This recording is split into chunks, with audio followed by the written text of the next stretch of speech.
Great. Yes, that's the energy I like. Excellent. If you didn't see that woman's energy, it was big, and that's what we're Yeah. going to need. So we're going to announce them. You are notoriously good audiences, so just make it feel welcome. It's a make Sunday it feel morning. fun. Yes. This is your church. This is your So we're church. going to introduce you to your pastors. I don't know, is that how it works? I don't know, I've never been to church, surprisingly. Shall I do one, you do one? Okay. So it's our Mandalorian panel, so I'm going to do a name, Beck's going to do a name. You guys are going to go crazy, you're going to keep clapping till they're out. So please, welcome to the stage, Brendan Wayne And Diana Lee Inosanto!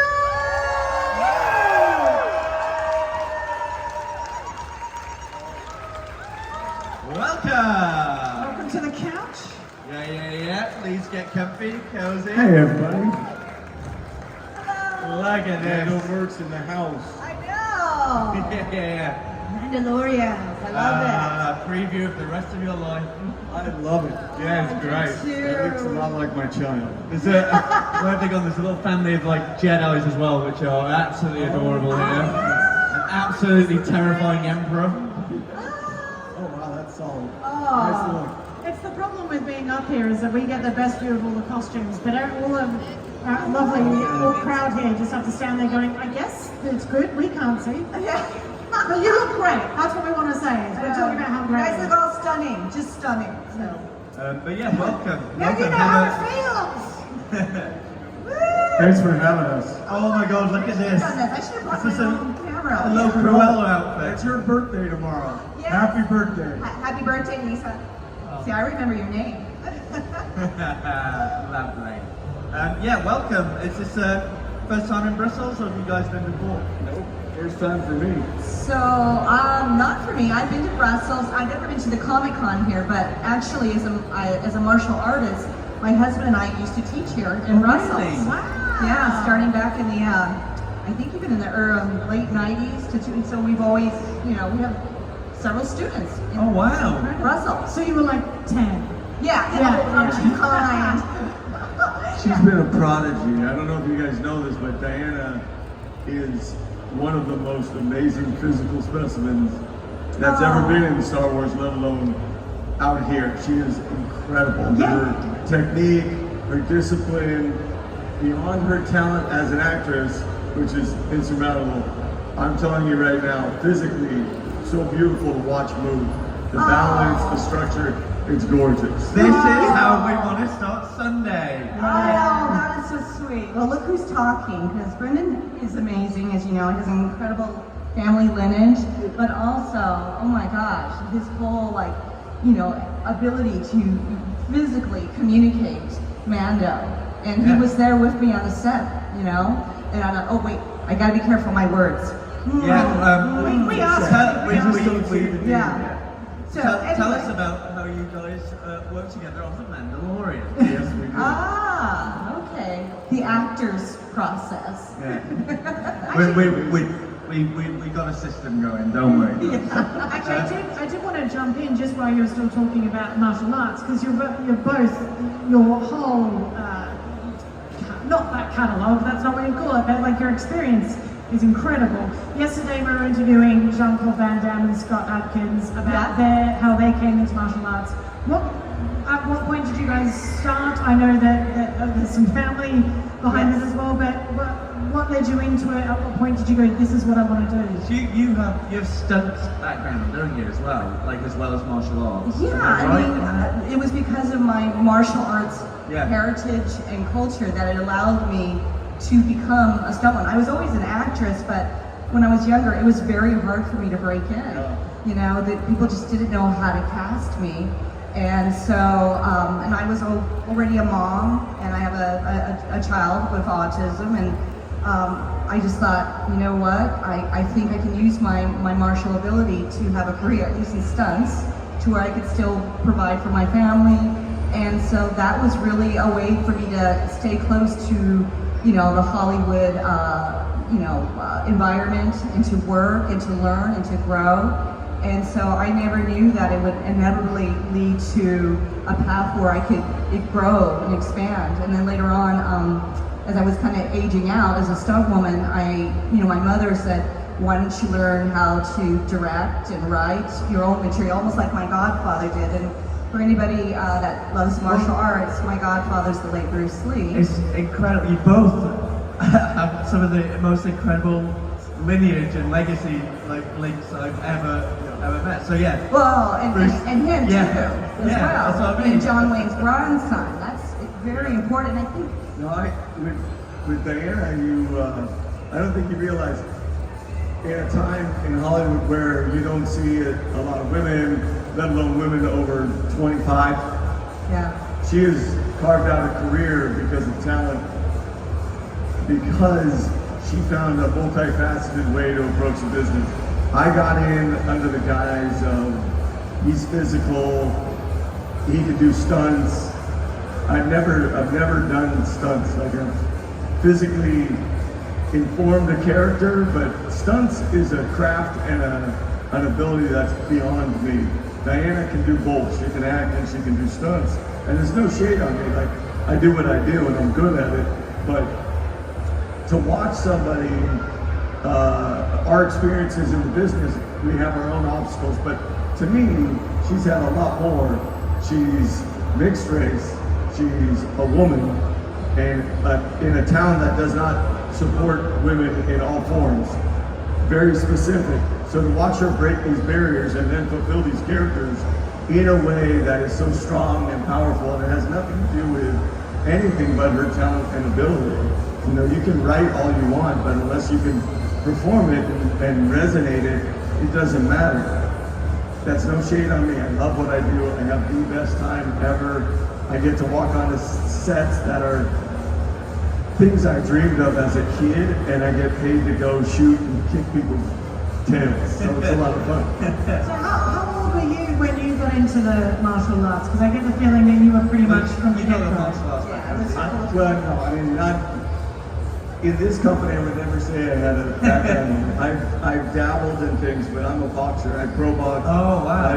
I've eaten a lot of right hooks and jabs, which probably. Wait a minute! Look at me. Wait a minute, can I that nose is too good to be a boxer. You know, he actually, I just was Manny Pacquiao's sparring partner. I was just dummy. He would just punch. No, but that's something. Seriously, Which is that's why they put me in a amazing. helmet. I'm serious to be able to, spar Manny and be in that position, Honestly, that's my worst nightmare to take a punch off someone like that. Well, and you think, now let's hear it. So I had an unhealthy ego. And I was like, I'm gonna kill this kid. He's 128 pounds. I'm 180 pounds, 170. Let's go. Get in the ring. And there you go. I mean, he hit me from every angle in the room, and I still don't worry. I'm on the ground. Do you still box? I do. Oh wow. Yeah. He's just an all-around athlete. He's amazing. I think this Comic-Con is like, if we put all the actors into that ring over there, this would be the most dangerous Comic-Con we've ever had. As long as she's my tag team partner, I'm good. Do you know what that's lovely about you two here? Everyone should have a hype man like you. You're both so lovely to each other. She's too humble to tell you the truth, but she exceeds the story she's telling. He's very humble. You're going home next week. I just had the best week ever. It was so lovely. It was great. When I worked with Diana for the first time and met the magistrate, I had just come out of the hospital 2 weeks before, and so it was the Mandalorian was a lifeline for me. It saved my life in one aspect because I wanted to prove to myself that I could live again. I literally died on the table 3 times, and so right before season 2. And so to be able to go back and then be around somebody who, pulls you, I didn't tell anybody. I just wanted, and I was around these people who inspired me physically, which is what I needed.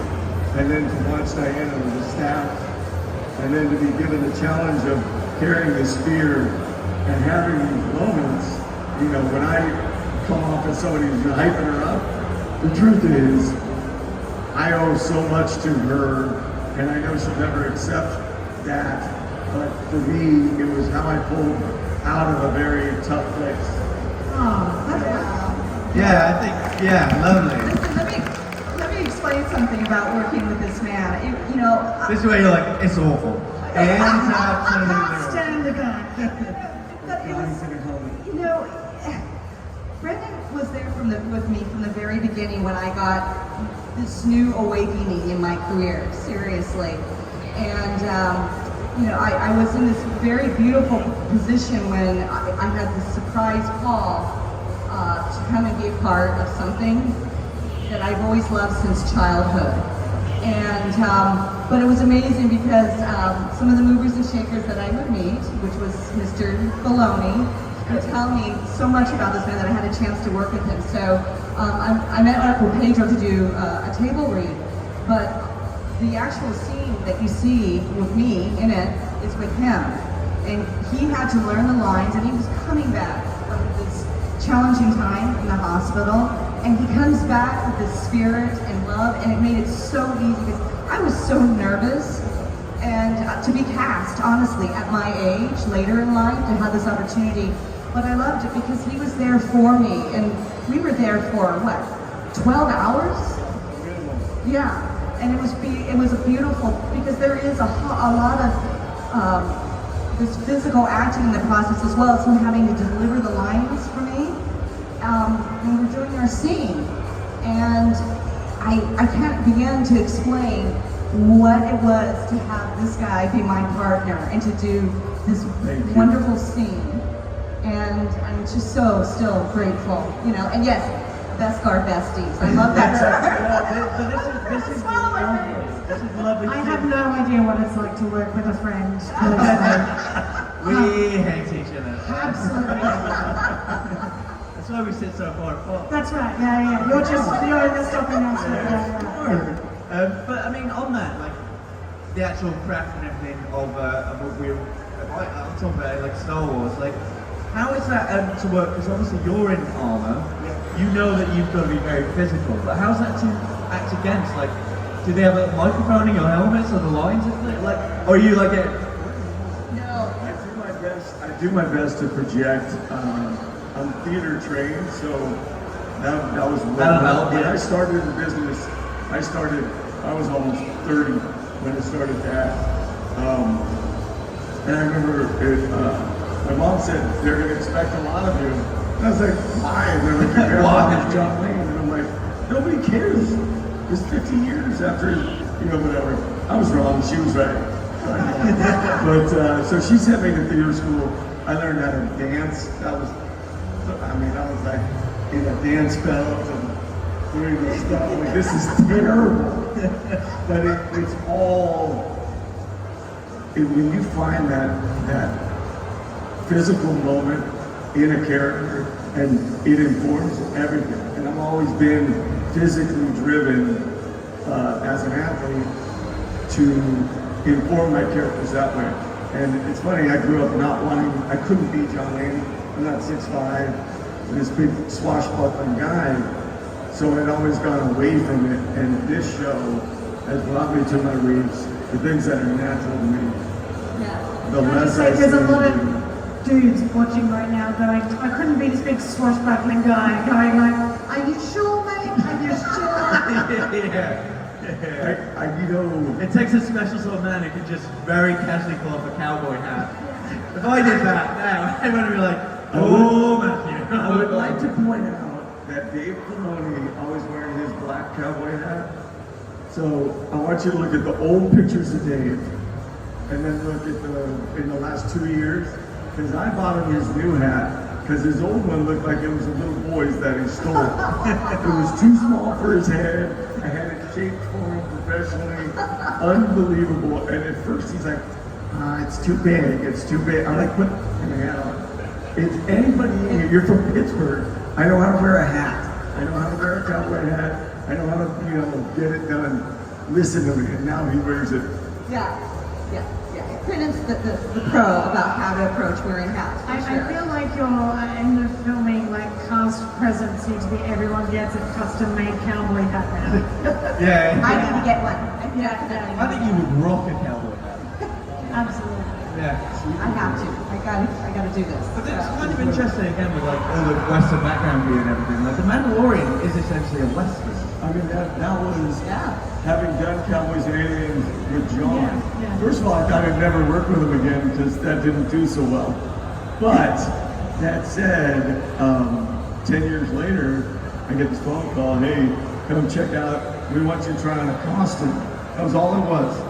I remember I go there to Legacy, these guys make everything. Terminator, hopefully one day they'll come out here and you guys can meet the guys who built the costumes that you that would be great. see out here. We've had a few, like who's done the old, like Jabba the Hutt puppeteer. Oh, yeah. It's fascinating. Well, and so these guys, I walk in and I'm like, oh, there's Thor, there's T2. This is a pretty cool place. I go in and they open this box and I'm like, Boba Fett. And they're like, no. And I'm like, I signed the NDA, it's cool. I got this. They're like, it's not. I'm like, okay. And I tried this thing on and it just felt right. Like, I never would have guessed it. And I had started studying old form of Japanese theater of kabuki in order to inform this guy. And so it's all mask related. And then John and Dave saw the pictures and were like, he looks good, let's bring him in for a film test. And I said, no. When they wanted me to go do this, it was when my kid was going to college. And so my thing was, hey, look, it's not like marriage. It won't happen twice. I'm taking my kid to college. Amazing. And so they were like, you're saying no? I was like, yeah. So my family's the only thing that would have ever made me say no. They're like, we'll fly you home early. I'm like, nope. So they moved it earlier, they had to change their schedules. And you know, I'm bartending to make a living, put my kids through school. And so on one level, it's like you don't have a right to say no. But family first, turned out really good for me. Went there, did the screen test. Everybody had a great time, I guess. And the rest is history. Like I literally was like, John, what are we doing here? He goes, we're going to Western. You're going to play George Lucas's dream of the true nomadic Eastwood John Wayne cowboy. And I was like, I'm in. Let's go. Yeah, it's interesting too, the balance I think too that the show has of this both Western and martial arts genre. Yeah. That is what I think is incredible, is that they've been able to do this balancing act between those two worlds, those two genres, and merge them, you know? Again, this is what's fascinating about like Star Wars as a franchise growing and going into these TV shows. Like, there clearly is so much they want to do with it, and now they can do. So you can get these things. If someone said to me like 20 years ago, can I do that? I'd be like, yeah, that'd be amazing, but obviously not going to happen. But now it's like this huge. Well, now we're on TV. 20 years ago, somebody said, hey, we're going to put a Star Wars TV series on. You'd have been like, yeah, I've seen the Ewoks Christmas special. yeah, exactly. And that's why, that's where my gun came from. The rifle. Oh, really? That was from that show. Boba Fett had it in the show. Really? And so they threw that large rifle on my back. That was terrible. And when I got it, it was longer than me. I'm like, you guys gotta cut this out. It would catch in my hand, and I'd be running and be like, so that beautiful, graceful quality you get of Mando.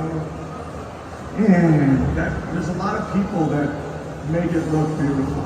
Everybody behind the scenes doesn't get enough credit because, as we know on set, it's always we, it's never me. And so, without the magistrate, without Michael Biehn, without these things, without our VFX, without the props that make the robots, we're nothing. Yeah, it's a real family experience. I don't know how, everybody assumes I'm giving lip service, but I have to say the particular group that we've been in, it's just like family. It really is. And so there's such chemistry between all of us, and it makes our work so much easier. And so much more fun. Yeah. Because those days when you don't feel so good, somebody else is, and you feel like, oh, I gotta honor them. I can't come in and, sit on the day and be like, and having a responsibility to other people communally makes it easier to get beyond your momentary problem.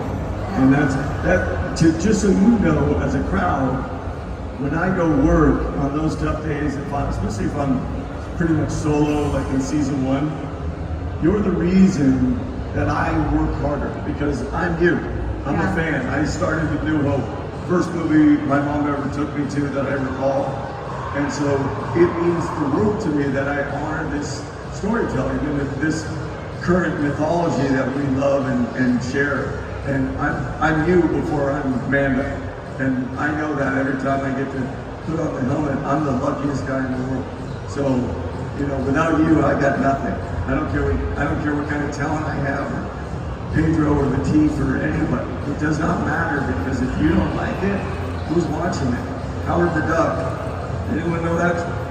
Exactly. We all love our fans. We really do. We know you guys are part of the equation for this. It's this yin and yang relationship. And so we're constantly thinking of all of you, honestly. You know, you guys keep the spirit of these stories alive, and that's what makes it so beautiful. So thank you to all of you, seriously. I mean, you are, seriously, all of you. We are going to give you a chance to ask a question. So if you have a question, please raise your hand. We'll Down there at the front, yeah, we're the going first to row. watch the speakers just in case.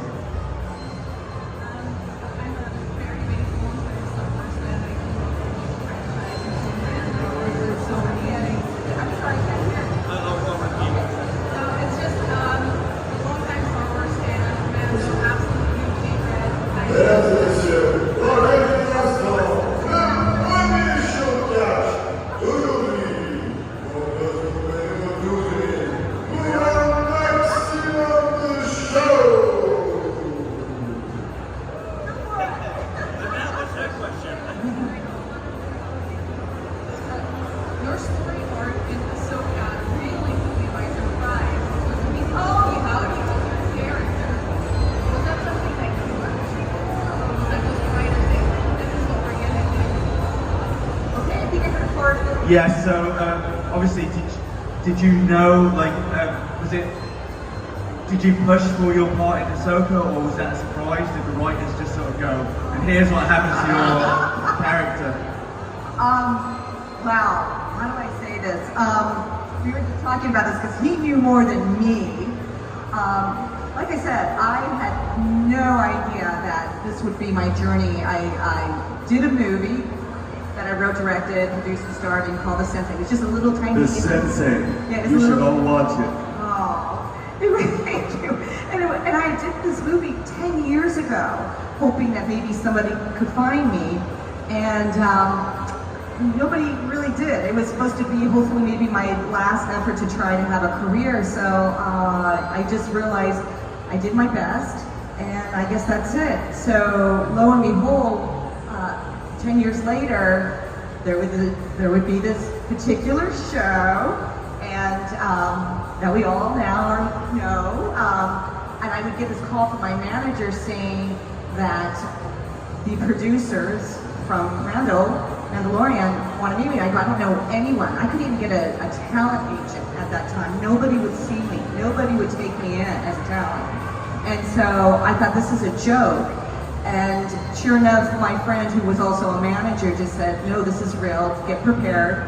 And I went in, I auditioned, and what I found out later on is Jon Favreau and Dave Filoni, apparently Jon had said, I really want to find an authentic person, a woman that has martial arts ability, and then hopefully could act. And so they found me through Google, of all places. They found me through Google. Wow. What did they Google? They, according to Dave, he Googled woman martial artist, and somehow my photo came up, and it was me and my gi from my movie, The Sensei. And then he clicked on it, and then it came up with all this information about who my godfather was, who my father was. And he goes, you know what?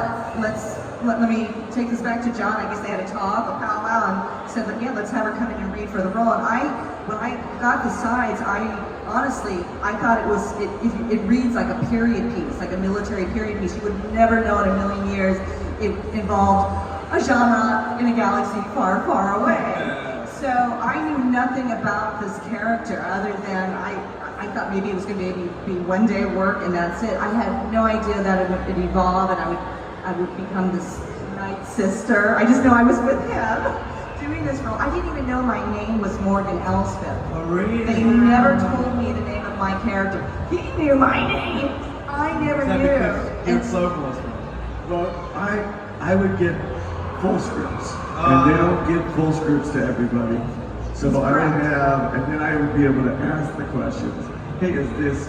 And the funny thing is, like, I never want to let Filoni know that I've watched his cartoons. He gets really mad when I film cartoons. So I refuse to acknowledge it. We have a budding rivalry. So I'm like, but I knew. I was like, oh, that's where this is going. When do you get that information? Never. Never. I just it was like different sides that were fed to me. On set? Yeah, and I just did, and all I could do because of my acting training, I just would make up my own history, my own background, and hope and pray that it would just fill in the gaps of what they needed. And of course, Dave was there to direct us and give us, the notes that we needed in the moment to do our scene. That's crazy. It is crazy. But so the night that it aired, we were in pandemic mode at that time, but I know that episode, everybody was making me, a big deal about, Baby Yoda being called Grogu, but I'm like, wait a minute, Rosario just said, Morgan Elsbeth, and she's conquered all these worlds and this and that. I'm like, what? So, yeah, it was a real delight, a real surprise, but even then, I did not know that it would evolve. I had no idea that I would ever be cast later on to work with Rosario and Natasha and Ray and Ivana and Lars. I had no clue. I just love the idea of going, wait, I'm in Star Wars? Yes, seriously, I would sometimes cry. I'm like, I can't believe this. Yeah. Wow. Yeah. So, That's amazing. That's blown my mind. How do you work? I think what I love as well about this, and I think it's a really good takeaway, is the fact that you put yourself out there. You made your own stuff, you did the work, and obviously it didn't pay off immediately, but it meant that when it got to the point that someone Googled martial artist woman, that's what they didn't Google. Everything that you've done, finally had this massive portfolio. So just say that people should also don't lose heart if you put your own effort. We got some more questions out of friend. Also, what a title for a biography, martial artist woman.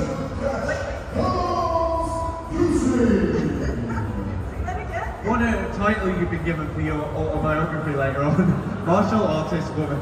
In a Google search box. Yeah. Google. Hello and welcome to Belgium, and I just wanted to thank you for being in this much-loved franchise.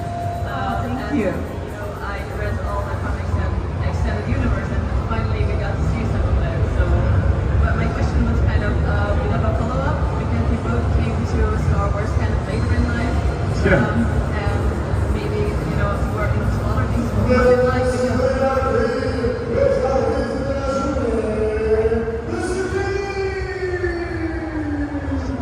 I think we've been talking. Yeah, what was it like to kind of enter this world famous franchise that everybody knew?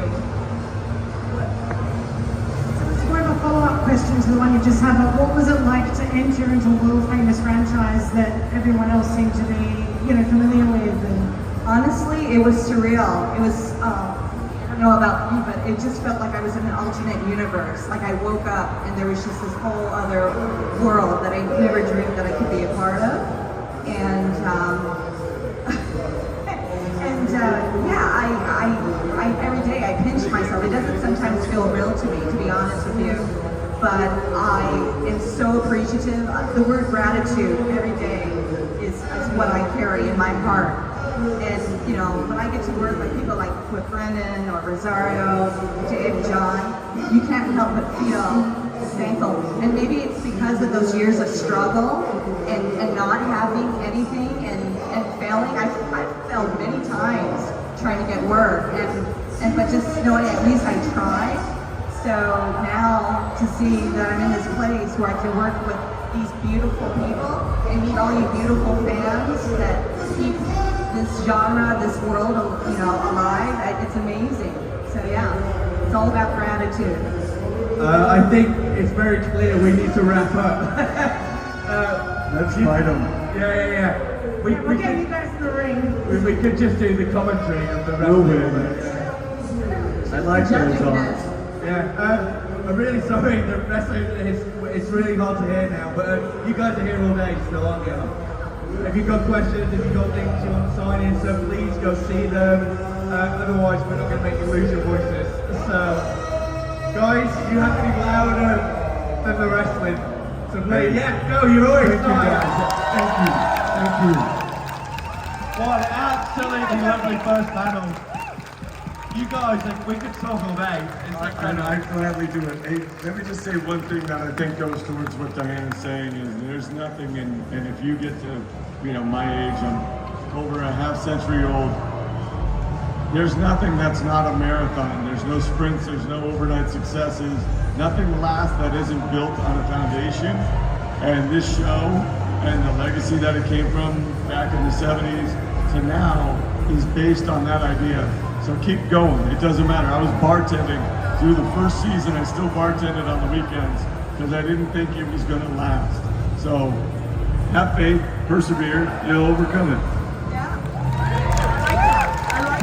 amazing. Absolutely incredible.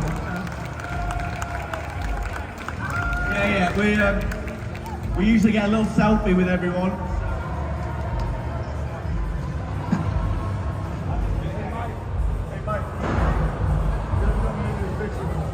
You guys have been here before, you know what to do. Make all some happy faces behind us.